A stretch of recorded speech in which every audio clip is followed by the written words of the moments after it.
Ya, apa kabar teman-teman? Baik, alhamdulillah. Alhamdulillah baik. Senang ketemu Alhamdulillah. lagi ini ya, meskipun online tapi tetap semarak. Iya, teman-teman, hari ini adalah seri pertama dari diskusi 33 tangguh. Ini adalah bagian dari menuju reuni Perak 33. Ya, insya Allah kita akan mengadakan reuni Perak pada tahun ini, teman-teman. Nah, untuk yang kali ini diskusinya, ini santai ya, teman-teman ya, dari kita, oleh kita, untuk kita. Nah, yang kali ini topiknya geliat bisnis masa pandemi. Untuk yang seri 1, ini perwakilan dari 4 fakultas nih teman-teman. Pembicara 1 sudah hadir nih. Adalah Fadli Apriyadi dari Faperta 33. Iya, Fadli ini adalah owner dari Roti Soek Pajajaran yang menjadi sponsor juga pada diskusi 1 kali ini. Nanti saya sebutkan lagi ya teman-teman siapa yang dapat 10 voucher dari Fadli atau dari Roti Soek Pajajaran. Nah, begitu. Selain itu, sponsor kali ini adalah dari Pak Ketua.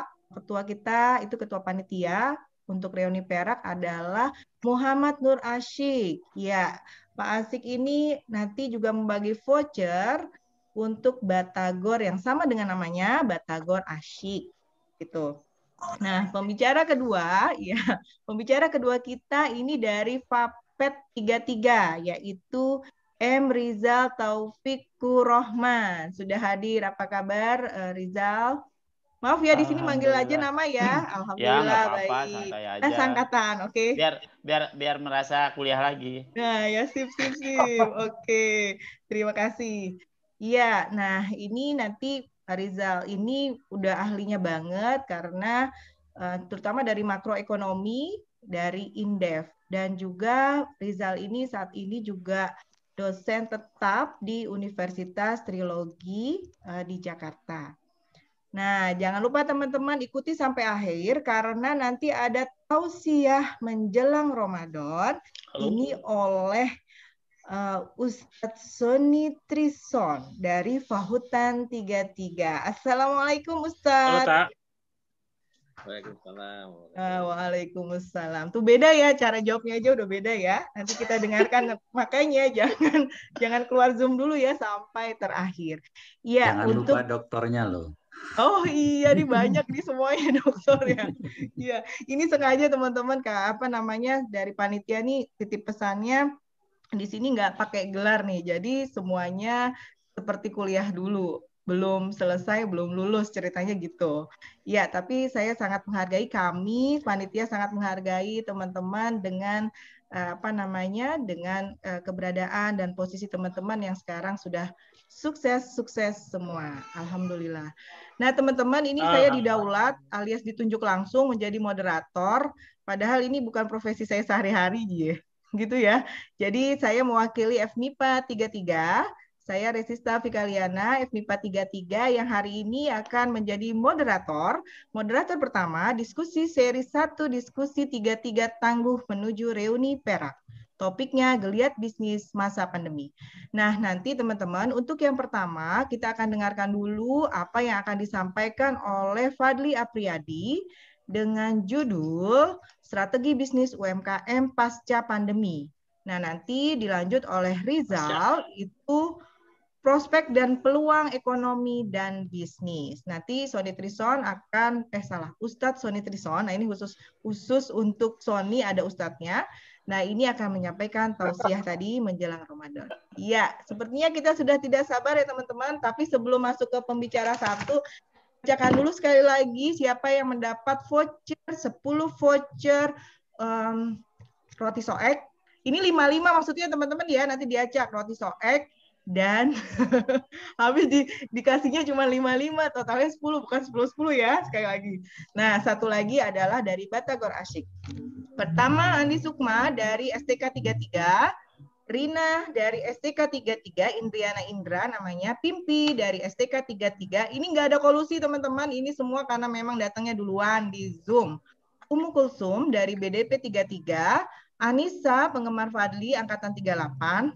Lalu ada Ayu, STK 33. Sepertinya nanti kalau berubah pikiran, nanti Ayu kontak-kontak ya, karena nanti banyak yang mau menampung. Karena jauh, vouchernya terlalu jauh di luar Indonesia. Ketujuh, Intan Arumsari, Ustazah Intan Arumsari. Iya, dari tadi dari, kok jadi lupa ya? Intan dari jurusan apa Intan tadi ya?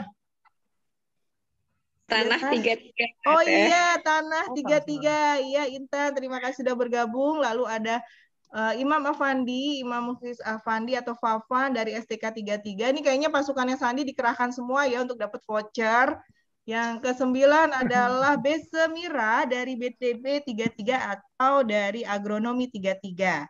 Ya, dan terakhir adalah Eka dari BSI. Nah, ini Eka belum ketahuan keberadaannya. Apakah benar-benar dari BSI? Nah, itulah yang mendapatkan 10 voucher roti soek dan batagor asik.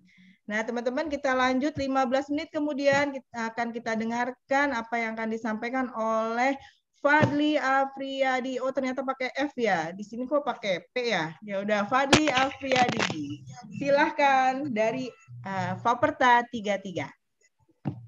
Boleh share screen, silakan. Terima kasih.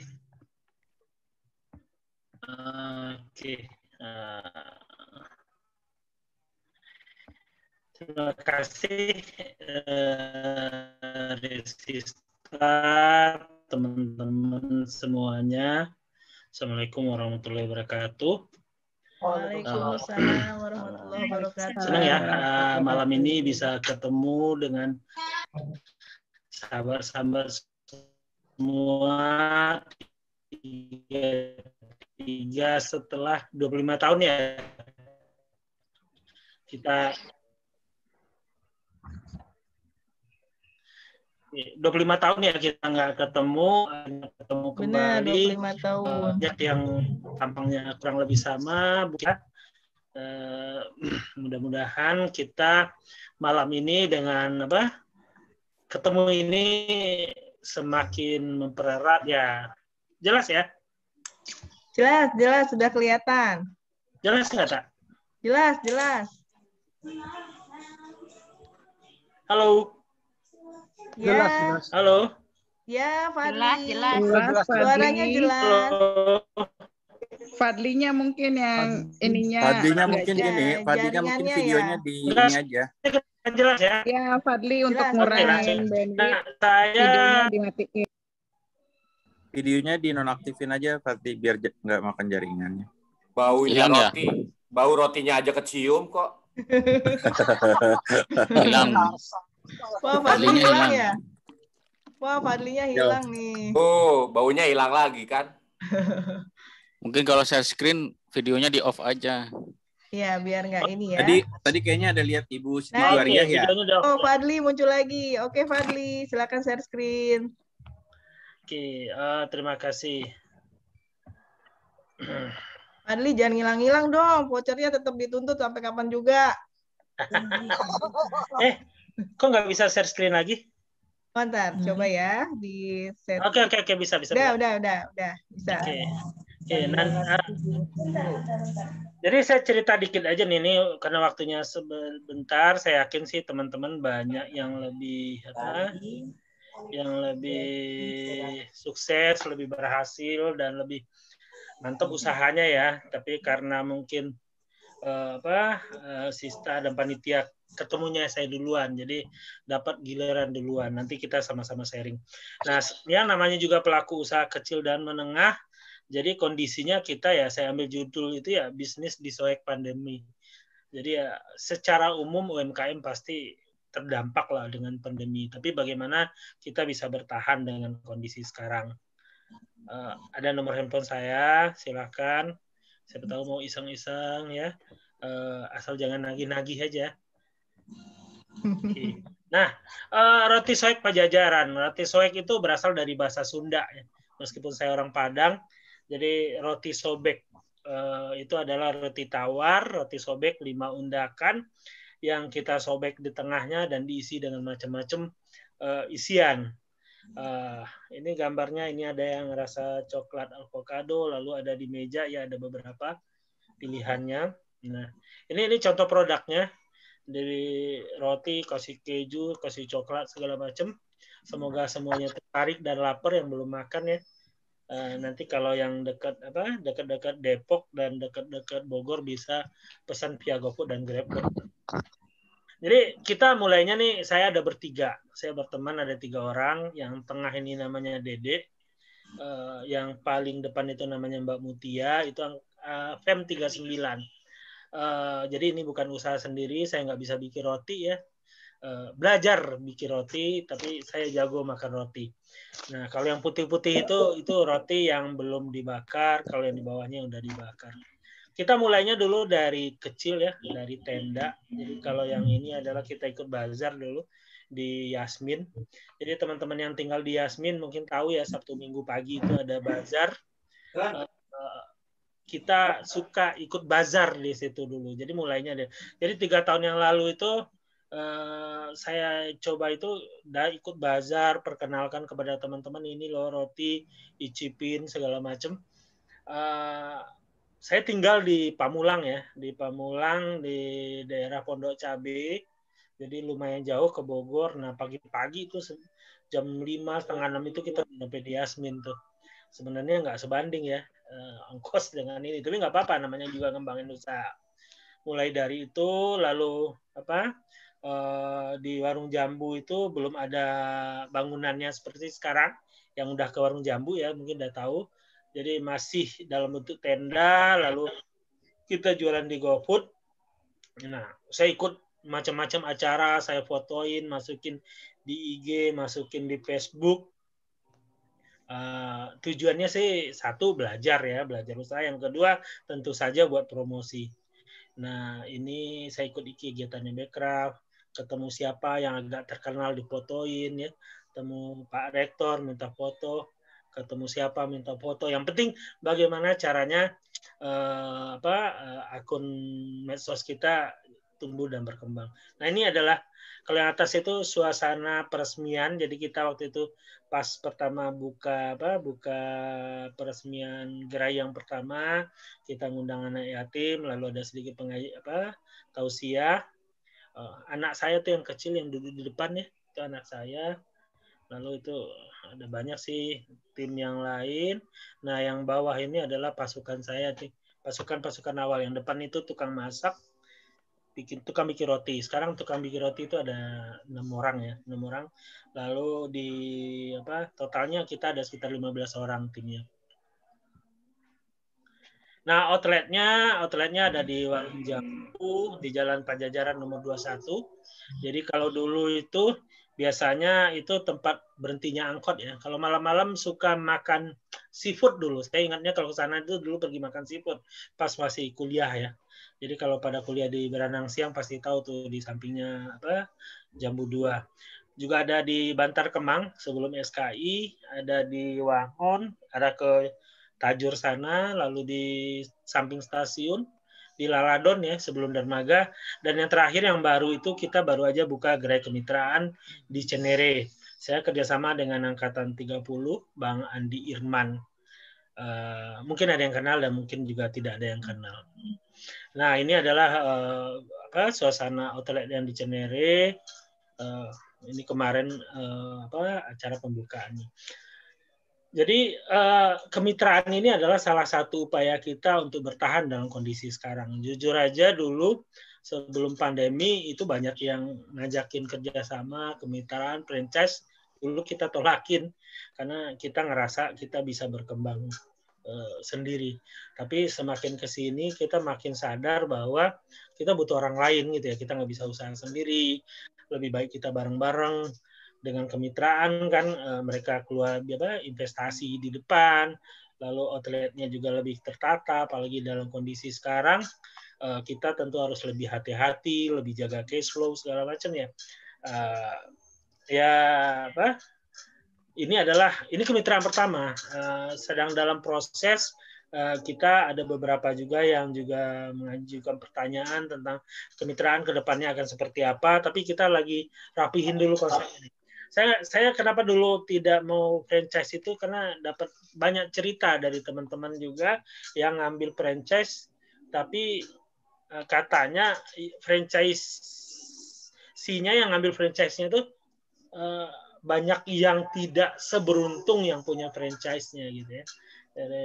Tidak menguntungkan. Nah, saya berharap kita sama-sama untung, makanya kita matangin terus konsepnya.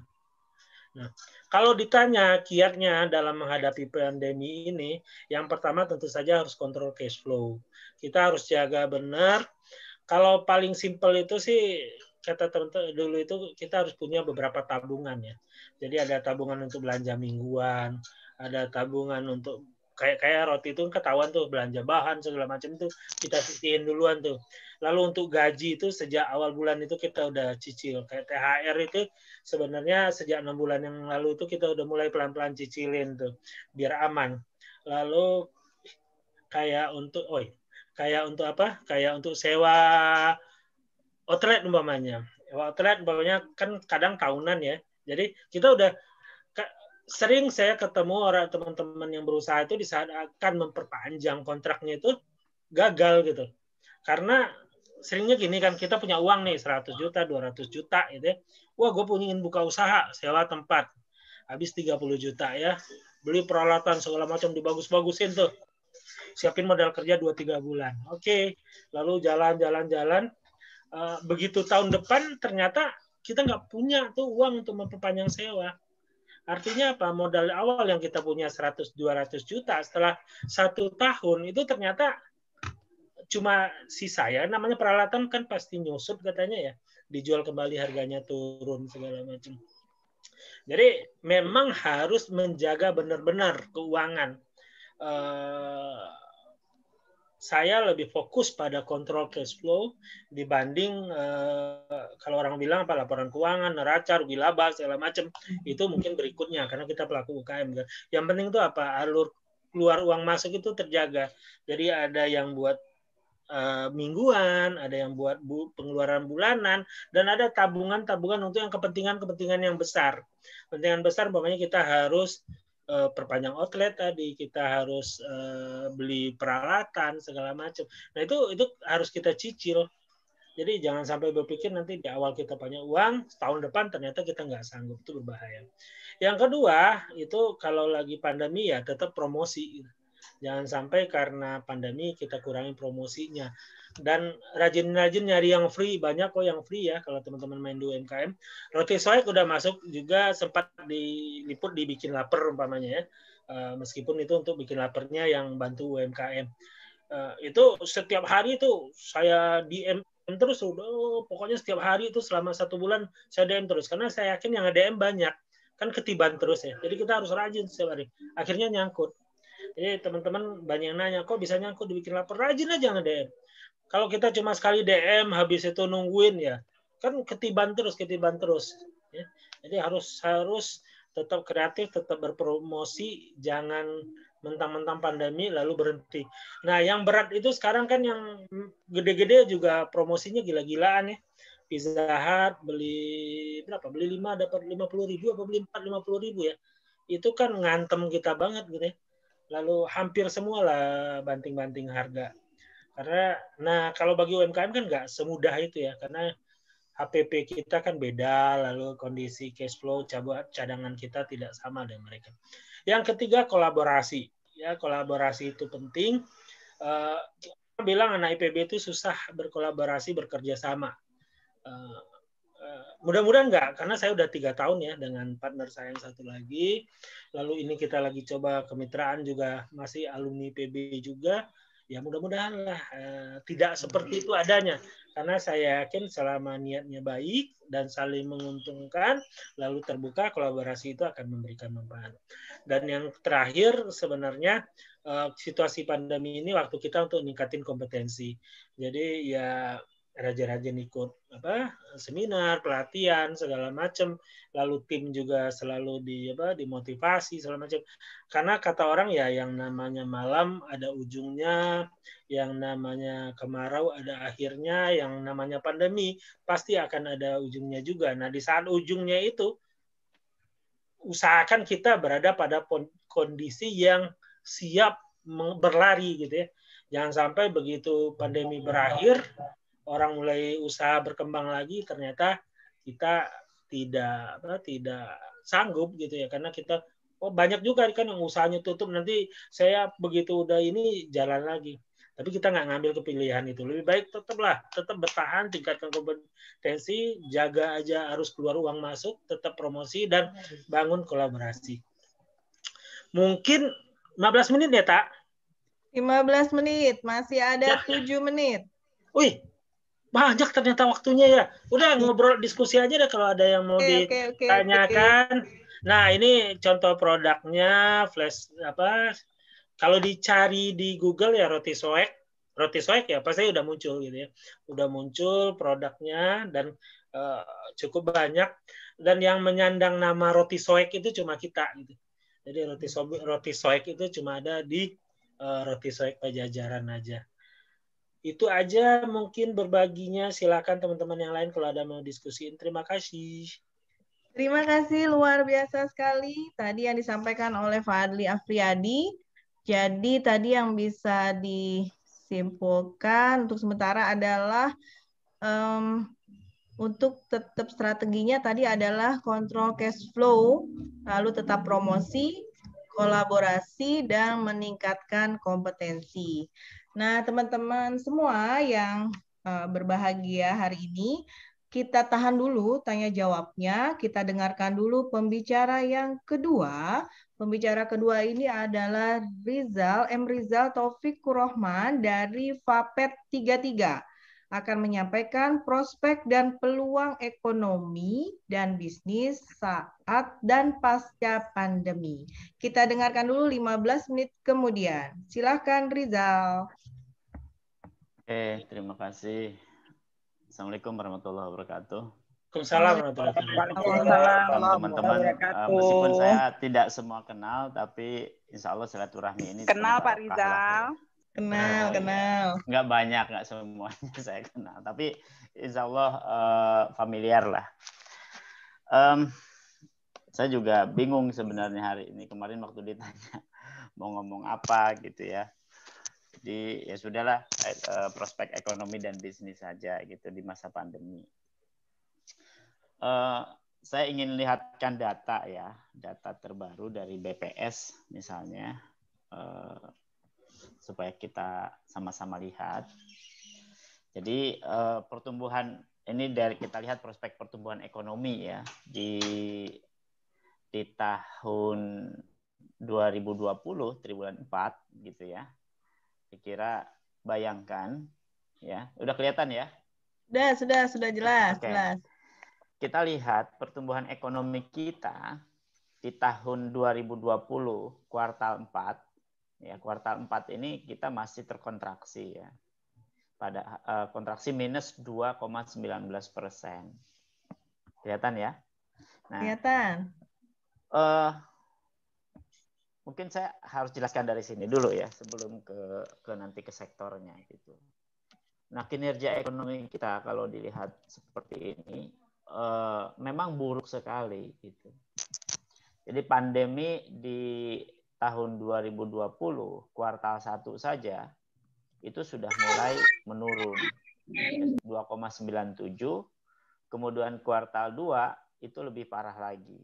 Ya, kita bisa rasakan waktu itu bulan Juni ya, itu parah sekali, bahkan kita itu takut sekali keluar pun, wah ngeri lah begitu ya COVID ini. Apalagi waktu di awal-awal itu kita disuguhkan di berbagai media sosial gitu ya, bahwa orang kena COVID itu ada yang loncat-loncat, ada yang ngeri-ngeri lah begitu ya. Pokoknya benar-benar hancur gitu ya ekonomi kita. Awalnya memang dari sisi supply awalnya itu.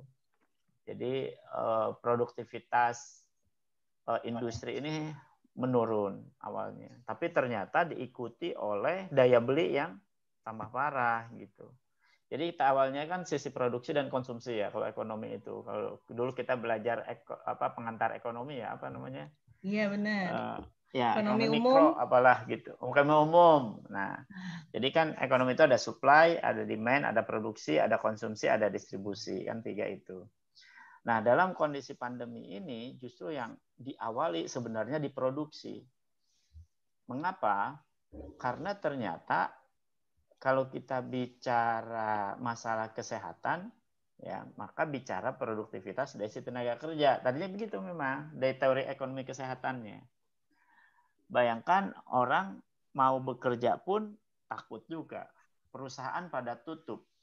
Nah, efek dari itu ya sampai pada kuartal 1 turun dari 4,96, kemudian kuartal 2 lebih parah lagi, kuartal 3 masih mendingan, mulai naik karena orang sudah mulai tahu setengah tahun belajar. Pemerintah juga mulai belajar gitu ya. Oh, pandemi ini ternyata harus social distancing dan macam-macam itu. Tetapi itu juga masih belum belum memberikan kepastian gitu kondisi pandemi. Sampai saat ini saya kira belum memberikan kepastian ya ekonomi kita ke depan itu mau seperti apa yang akan terjadi gitu. Nah, termasuk kuartal 4 ya. Jadi triwulan keempat di 2020 ini hampir semua yang memproyeksikan ya, baik itu Bank Dunia, kemudian IMF, termasuk juga Bu Sri Mulyani seringkali meleset terus proyeksinya. Ya, Bu Sri Mulyani itu pede sekali bahwa sekarang Q4 kuartal 4 itu tadinya minus 1%, tapi ternyata kan minus 2,9%. Artinya memang kondisi ekonomi kita itu sangat tidak bisa diprediksi. Nah, kita lihat ya, kalau kita lihat angka-angka minus ini artinya apa? Pertumbuhan ekonomi kita ya, kalau kita belajar dulu GDP, global gross domestic bruto itu didapatkan dari nilai tambah ya. Ya, nilai tambah. Nah, nilai tambah itu kalau kita pahami yaitu merubah produksi ya, produksi barang material yang raw material menjadi barang bentuk lain. Nah, itu tuh ada nilai tambah. Makanya kemudian harganya jadi naik. Termasuk roti soek, kalau misalnya jualan gandum nggak bakalan ada yang beli kan, atau tepung gitu. Nah, kemudian jadi roti soek. Nah, itu kan ada nilai tambah. Nah, dalam ekonomi kan bucket atau keranjang-keranjang itu disatukan gitu ya, jadi agregat. Nah, kemudian nilai tambah lah itu. Nah, nilai tambah yang dibentuk oleh sektor-sektor itu nggak terjadi di masa pandemi. Kalaupun terjadi, kecil-kecil gitu. Dan itu terjadi di UKM, bayangkan. UKM pun, bayangkan di pandemi itu, UKM itu kan banyak sekali ya. Ratusan juta, puluhan juta UKM. Hancur. Produksinya itu, jumlah outputnya itu turun 80%. Ya, 80%. Saya turun 50%, Om. Sekarang? Ya, dibanding sebelumnya. Iya, kalau yang 2020 memang parah sekali, ya sudah 80%. Tapi pelan-pelan kan mulai membaik ya. Meskipun secara angka kadangkala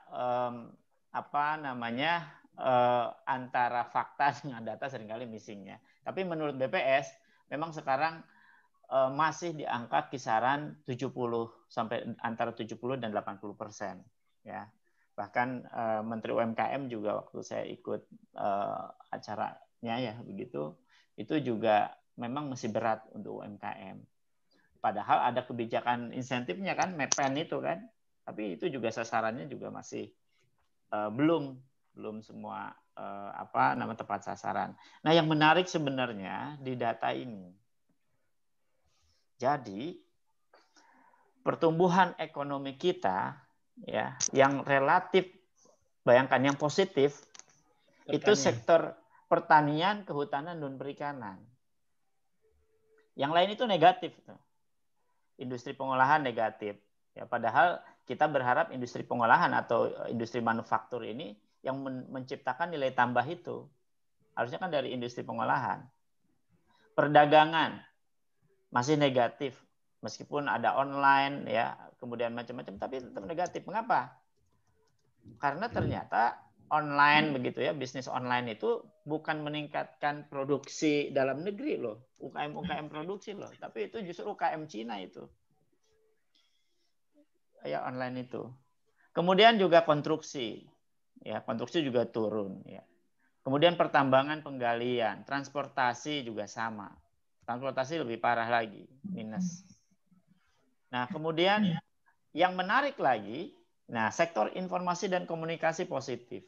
Bayangkan dia terus meningkat. Ya, makanya orang yang berbisnis di bisnis IT itu justru sekarang panen raya dia. Ya. Kemudian jasa keuangan juga sama, pelan-pelan meningkat. Administrasi pemerintahan, pendidikan, nah menurun, bayangkan ya. Real estate apalagi, teman-teman yang berbisnis di perumahan, real estate pasti kena dampak. Meskipun masih untung gitu atau berjalan, tapi semakin kecil, berat sekali sekarang. Karena apa? Di kuartal 4 itu daya beli sudah mulai lemah. Kuartal 3 juga daya beli lemah. Mau digenjot produksi, tapi daya beli lemah, ya masyarakat atau rumah tangga juga tidak punya uang lagi. Kalaupun punya uang hanya untuk kebutuhan pangan. Makanya mengapa kemudian pertanian, kehutanan, perikanan itu menjadi sektor ya katalis di dalam pertumbuhan ekonomi. Nah, apa kaitan kondisi ini? Sebenarnya saya ingin jelaskan data ini ya. Nah, apa kaitannya dengan bisnis gitu? Karena kalau kita bisnis, maka kita juga harus tahu realitas ekonominya kan gitu. Karena bicara bisnis sebenarnya berkaitan dengan praktek-praktek usaha gitu ya, yang komersil ya, dengan ekosistem ekonomi gitu ya. Jadi ekonomi itu tidak sama dengan bisnis, karena kalau bicara bisnis ya entrepreneur sebenarnya di situ. Nah, tetapi teman-teman yang bisnis ya harus tahu kondisi ekonomi. Nah, oleh karena itu, terus bagaimana hubungan kondisi ekonomi ini dengan bisnis? Makanya prospek ekonomi di masa pandemi ini sebenarnya bisnis apa gitu? Sebenarnya bisnis di bidang pertanian, ya. Kehutanan maupun perikanan. Tapi kita lihat lagi, pertanian itu subsektor apa? Karena pertanian itu ada tanaman pangan, ada peternakan gitu ya, ada perikanan, dan kemudian ada lagi yang prospek itu adalah informasi dan komunikasi. Jadi teman-teman kalau yang berbisnis IT, ya bisnis IT, sebenarnya prospek ke depan bahkan akan cenderung naik. Ya, bayangkan pertumbuhannya saja di atas 10%. Ya, growth-nya, bayangkan pertumbuhannya. Real estate, bisnis real estate masih prospek, tapi ya berat, semakin turun. Meskipun dia positif, tapi turun karena daya belinya semakin rendah. Nah, termasuk juga jasa kesehatan. Artinya kita kalau sekarang teman-teman ada yang punya bisnis klinik, medis gitu ya. Nah, ini sebenarnya untung saat ini. Ya, bahkan inovasi di rumah sakit ini sekarang justru semakin banyak variasi usaha-usaha yang dikembangkan. Bayangkan sampai nyemprot rumah pun gitu ya. Dia rumah sakit membuka layanan itu gitu ya. Misalnya untuk sterilisasi kawasan agar tidak terkena COVID gitu. Itu juga jadi peluang bisnis di rumah sakit. Jadi memang panen raya nih. Jadi jasa kesehatan dan kegiatan sosial ya. Kemudian bisnis pertanian, perikanan dan kehutanan serta informasi dan komunikasi. 3 sektor itu sebenarnya yang prospek ke depan. Ya. Jadi kalau kita bicara bisnis industri pengolahan sekarang memang agak berat. Ya, teman-teman di industri, kalau bicara industri ya tentu kan skalanya ada input, ada modal gitu ya besar, ada teknologi ya berat, dan itu turun ya, dan kecenderungan turun, dan pemerintah juga kondisi untuk mendorong industri juga tengah-tengah sekarang ya, bahkan mencoba mendorong dengan berbagai insentif gitu ya, itu juga tidak terdorong. Berat memang industri pengolahan atau industri manufaktur itu berat. Perdagangan masih terkontraksi ya, meskipun trennya semakin membaik, tapi lagi-lagi perdagangan ini bukan perdagangan retail yang notabene dari produksi masyarakat atau UKM, tapi ya tadi impor kebanyakan. Apalagi bicara yang lebih banyak berkontribusi adalah perdagangan mobil, sepeda motor, dan reparasinya. Makanya teman-teman yang berbisnis mobil motor sebenarnya sekarang relatif lebih aman gitu. Meskipun mungkin jumlah penjualannya juga semakin tidak sebaik ya di luar masa Covid. Nah, pertanian yang luar biasa nih. Makanya pertanian itu subsektor mana gitu yang tumbuh. Jadi kalau dilihat dari data ya, kalau kita year on year gitu ya, lihat year on year, sebenarnya tanaman pangan ini, tanaman pangan kuartal 4 itu tumbuhnya bayangkan 10,47. Hortikultura ya, tanaman perkebunan, peternakan itu turun. Berat kalau kita mau berbisnis peternakan ke depan.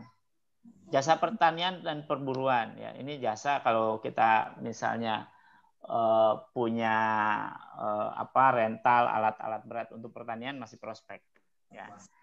Nah, kehutanan juga berat saya kira. Perikanan juga prospek ya, semakin meningkat meskipun pertumbuhannya positif, tapi jauh lebih prospek sebenarnya tanaman pangan, hortikultura ya, dan perkebunan. Jadi teman-teman kalau misalnya ingin mengembangkan bisnis gitu ya, di ranah itu ya, tanaman pangan, hortikultura, dan perkebunan. Tapi lagi-lagi, nah permasalahannya adalah kita tahu karakter komoditas pertanian ini kan harus ada treatment khusus gitu ya. Dan memang sekarang yang lagi ngetren itu adalah menggunakan model penjualan yang online ya, atau digitalisasi gitu, marketing digital marketing. Nah, kemudian Infocom, saya kira ini juga transportasi, jangan dulu bisnis transportasi karena berat gitu ya ke depan. Akomodasi makanan minuman sebenarnya membaik gitu ya, tapi itu pelan-pelan. Seperti teman-teman yang berbisnis misalnya di makanan gitu, sebenarnya sih prospek, cuma ya tadi kompetitornya banyak, karena kalau bisnis makanan kan harus ada uniqueness-nya. Dan perlu diingat nih, kalau bisnis makanan itu per 3 bulan teman-teman itu harus berinovasi, karena kalau enggak konsumen itu bosan. Ya, nah, itu mungkin nanti Kang Fadil juga bisa merasakan tuh kalau kemudian tidak punya inovasi, tidak hanya inovasi di produk ya, tapi juga di marketingnya, kreativitas. Dan itu memang butuh kreativitas. Kalau bisnis makanan itu kreativitasnya harus tinggi. Per 3 bulan, siklusnya per 3 bulan. Makanya kenapa banyak bisnis-bisnis yang menjamur di makanan itu langsung hancur. Misalnya dulu Syahrini itu punya bisnis apa tuh? Kue apa di Bogor itu. Nah, Princess Cake ya, itu luar biasa awalnya. 3 bulan kemudian hancur. Kemudian macam-macam ya. Karena dia tidak bisa mempertahankan tadi karena bisnis makanan itu begitu. Rentan karena berkaitan dengan selera. Nah, oleh karena itu maka dari data yang faktual ini, karena ini adalah data yang terbaru gitu ya. Karena BPS juga belum merilis yang Maret ya, yang Maret. Jadi saya melihat kalau kalau dari aspek ekonomi gitu ya, memang inflasi itu rendah ya. Inflasi artinya harga-harga itu nggak naiknya nggak tinggi. Mengapa? Karena inflasi itu berhubungan dengan daya beli. Jadi kalau daya belinya rendah ya pasti angka inflasinya juga rendah. Makanya kita kalau punya uang sekarang, kalau ingin beri aset sekarang, ya karena harganya relatif rendah. Tapi kalau nanti sudah normal pastilah mahal lagi harganya. Makanya kalau sekarang kita punya uang gitu ya, lebih bagus ya belikan ke aset-aset yang jangka panjang. ya, jangka panjang. Misalnya tanah gitu ya. Atau kalaupun mau bisnis yang relatif apa namanya safety lah begitu risikonya ya, low risk gitu. Jadi kalau misalnya mau bisnis real estate atau misalnya menyimpan aset di rumah, tanah atau kebun, sawah atau emas gitu. Apalagi sekarang emas lagi turun tuh, kapan hari turunnya drastis ya, sampai koinnya juga per ons-nya juga turun gitu. Nah sekarang naik lagi gitu. Jadi sekarang sebenarnya bisnisnya ya itu kalau mau teman-teman ini. Tapi menyimpan aset ya. Tapi kalau kemudian mau bisnis ya tadi lebih bagus sekarang datangi petani buat kolaborasi yang tadi kata Kang Fadil ya. Buat kolaborasi. Nah teman-teman jangan diproduksi, main aja di marketingnya, di perdagangannya. Dan itu low risk.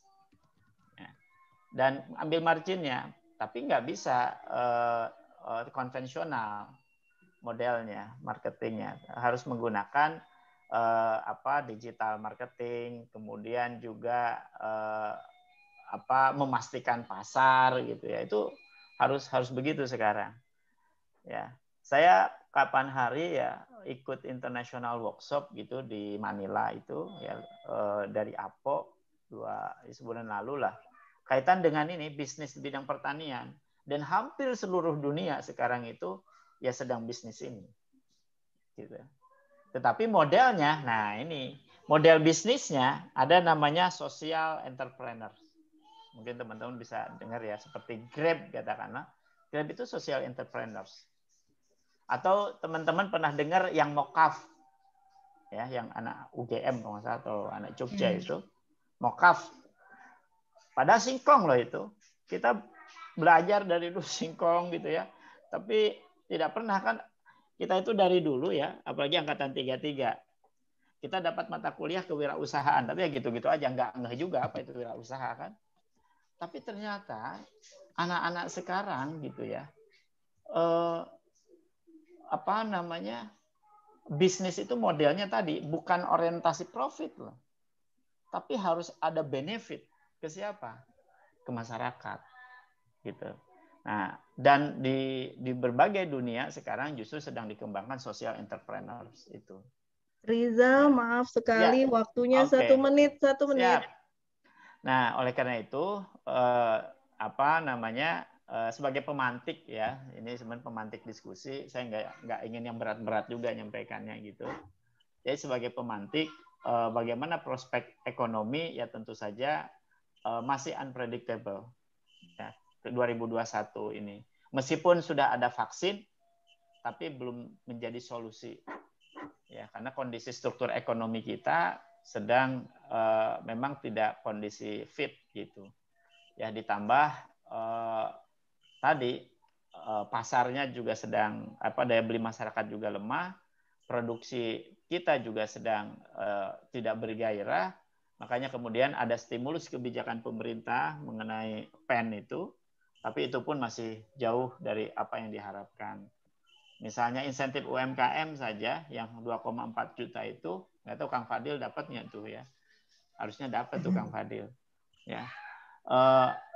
Itu nggak tepat sasaran ya, nggak jelas itu, dan kalau kita bisa kritik gitu ya kebijakan ya, kayaknya perlu kita beri masukan gitu ya, masih jauh dari harapan lah gitu, apalagi petani gitu. Nah sekarang itu justru yang menuai panen raya itu adalah tadi pedagang itu ya, maklar tanda kutip ya, yang melalui digital marketing gitu, dan dia memang masuk ke ranah demand langsung atau retail langsung. Mungkin itu kali ya sebagai pemantik dari saya nanti agar nanti ngeling lah dengan Kang Fadil lah gitu ya. Terima kasih. Assalamualaikum warahmatullahi wabarakatuh. Waalaikumsalam warahmatullahi wabarakatuh. Terima kasih Rizal, paparannya bagus sekali. Yang jelas pandemi ini suka PHP-in kita, bikin baper, tapi tetap harus optimis karena ternyata masih ada juga beberapa sektor tadi yang pertumbuhannya positif. Yang jelas inovasi sangat diperlukan untuk pandemi ini. Begitu ya Rizal ya? Mudah-mudahan saya nggak salah ya, udah lupa nih ekonomi ya. Ya, ini makin menarik ya teman-teman semua.